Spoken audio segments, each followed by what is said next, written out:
Yo les refs, c'est Astock, j'espère que vous allez tous très bien. Aujourd'hui on se retrouve pour un nouveau concept de vidéo que j'avais envie de tester. Comme vous voyez ici les gars, ça va être une FAQ. Je vais répondre à plein de questions que vous m'avez posées sur TikTok, Twitter et Twitch. C'est parti les gars, on répond à tout ça. On a Beats the Crack sur Twitch qui nous pose la question: fais-tu des études à côté de Fortnite et des compétitions? Alors oui, je suis en première année d'études supérieures, donc j'ai eu mon bac l'année dernière. Et là je suis en BUT technique de commercialisation. En gros je suis à l'université, je suis en bac plus 1 pour le moment. Et puis on verra ce que l'avenir nous réserve les gars.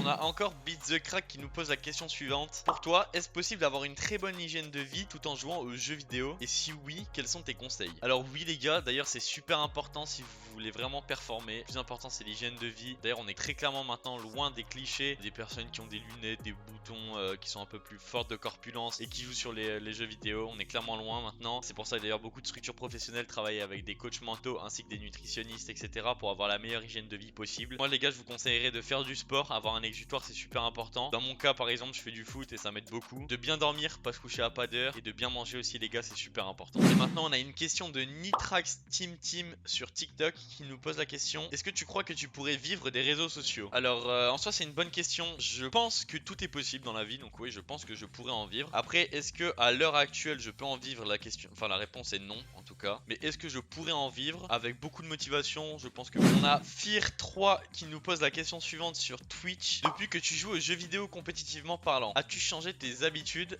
/ manière de vivre? C'est une excellente question, merci à toi. Oui, forcément, hein, faut s'adapter. Quand on passe à un certain niveau d'exigence en tout cas, on est obligé de faire des sacrifices et faire des concessions. Ouais, j'ai sacrifié pas mal quand même de bons moments en famille ou en belle famille, etc. Donc qui sont quand même très importants pour moi. Donc j'ai dû changer ça. Je suis passé d'un rythme de 2 entraînements de football par semaine à 1. J'ai fait un gros sacrifice donc quand j'étais parti à la DreamHack en Suède, qui était de mettre en parenthèse mon bac, que je ne conseille pas du tout comme choix. Je savais que j'allais avoir le bac, c'est pour ça que j'ai fait le choix. Mais oui, en tout cas, j'ai dû faire pas mal de sacrifices si c'est ça ta question. On a T3D Canon qui nous pose la question suivante sur Twitch: as-tu des objectifs pour 2023? Alors c'est une excellente question aussi. Comme objectif, je dirais développer mes réseaux sociaux en priorité. En gros, j'habite dans une ville de 12 000 habitants à peu près. Pour la symbolique, j'aimerais bien avoir au moins 12 000 abonnés, juste pour la petite symbolique et pour le petit clin d'œil. Voilà, voilà. On a Blitz the Crack qui était très actif, hein, qui nous repose la question suivante: comment as-tu financé le voyage en Suède pour la DreamHack? Alors moi j'ai rien mis de ma poche, je ne suis parti avec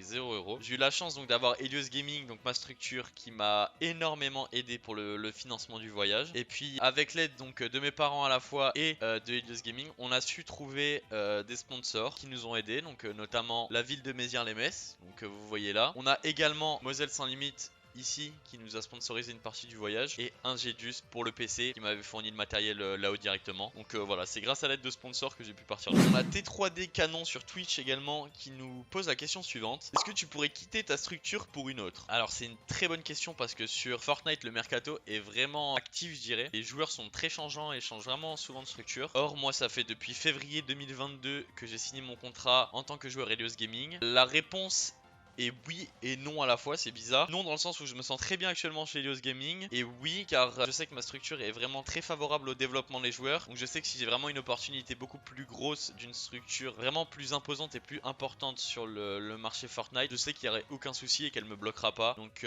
c'est une possibilité. On a 669 mails maintenant qui nous pose la question sur TikTok: comment améliorer sa vision de jeu? Alors pour améliorer la vision de jeu sur Fortnite, le plus important c'est de jouer. Vraiment les gars, c'est super important. En arène, là ça améliorera plus le gunfight plutôt que la vision de jeu, mais ça reste important. Pour la vision de jeu pure et dure, je dirais qu'il faut review les games, regarder les games qu'on a fait compétitivement en replay. Il y a regarder des live Twitch de grosses compétitions. Par exemple, si vous n'êtes pas qualifié FNCS, typiquement aller regarder la POV de joueurs pro qui live les FNCS, c'est super important. Et puis sinon, je te dirais de faire beaucoup de scrims, beaucoup de PP, et puis tu arriveras. Ensuite, on passe à Twitter. Sur Twitter, vous avez posé des très bonnes questions aussi. On a Win2FN, je suis désolé si j'écorche aussi: comment tu peux qualifier pro et quel nombre de PR ou Gamepedia? Alors pour moi, un joueur professionnel sur Fortnite ou même dans l'e-sport en général, c'est quelqu'un qui a un contrat qui le rémunère suffisamment de manière à ce qu'il en vive quoi. Donc c'est à dire que par exemple un joueur sous contrat, donc comme moi, je ne me considère pas comme étant joueur professionnel, je me considère plus comme étant semi-professionnel et vraiment joueur e-sport, parce que j'ai un contrat mais qui ne me permet pas de vivre. Pour moi les joueurs pros sont vraiment uniquement ceux qui touchent un SMIC afin de pouvoir subvenir à leurs charges, à leurs besoins, etc. Pour moi un joueur pro c'est ça, donc il n'y a pas vraiment de PR, donc Power Ranking ou Gamepedia requis. Ensuite les gars, on a Nova, donc Nova Text-du-bas qui nous pose la question suivante sur Twitter. Comment tu t'es fait repérer par Helios? Très simple en fait, donc c'était en décembre 2021 je crois. Ils avaient fait un post Twitter où ils disaient qu'ils avaient ouvert des sessions de recrutement. Donc j'ai envoyé un mail un peu comme un CV, une lettre de motivation. Ils ont étudié ma candidature, ils ont regardé un peu le dossier. On a convenu d'un entretien, donc d'un call, un entretien téléphonique où on a échangé de nos visions de l'e-sport, nos visions de Fortnite, le projet, comment on le voyait, comment je le voyais, comment il le voyait, comment je pourrais me situer par rapport à ce projet. Et donc à l'issue de cet entretien, ils ont réfléchi en interne. On a convenu d'un autre entretien pour parler de manière un peu plus technique. À l'issue de ça, j'ai eu un retour favorable et donc j'ai signé mon premier contrat de joueur e-sport. Ensuite, on a Zaguer sur Twitter qui nous pose la question suivante. L'e-sport te prend beaucoup de temps dans la vie de tous les jours ou non? Alors, oui, ça prend énormément de temps les gars, c'est un domaine hyper chronophage, c'est à dire que vraiment je passe des heures et des heures sur mon PC, que ce soit pour l'e-sport, donc les compétitions pures, ou pour mon développement personnel sur mes réseaux sociaux, parce que c'est une partie qu'il faut clairement pas négliger. La création de contenu c'est hyper important pour avoir de la visibilité donc dans ce monde là, donc ouais franchement ça me prend énormément de temps. Ensuite on a une question de MyG Kwaku BTBK sur Twitter. Comment choisir / trouver un ou plusieurs mates? Alors c'est également une très bonne question. Ça fait beaucoup de débats dans la scène Fortnite de ouais mon mate me coste, mon mate est pas bon, etc. Et même sur l'e-sport en général. Alors je dirais que déjà un des principaux critères c'est la motivation. Déjà c'est super important. Si le mec est motivé à grind, motivé à travailler avec vous, ça pourra plus facilement coller. Il y a l'entente avec le joueur. Si déjà c'est quelqu'un que vous connaissez de nom en mal, forcément ça collera pas. Si vous connaissez de nom en bien, ça pourra coller plus facilement. Je dirais que pour trouver son mate, bah les serveurs Discord au tout début c'est pas mal. Les serveurs communautaires où vous trouvez des gens plus ou moins motivés. Après vous faites vos petits steps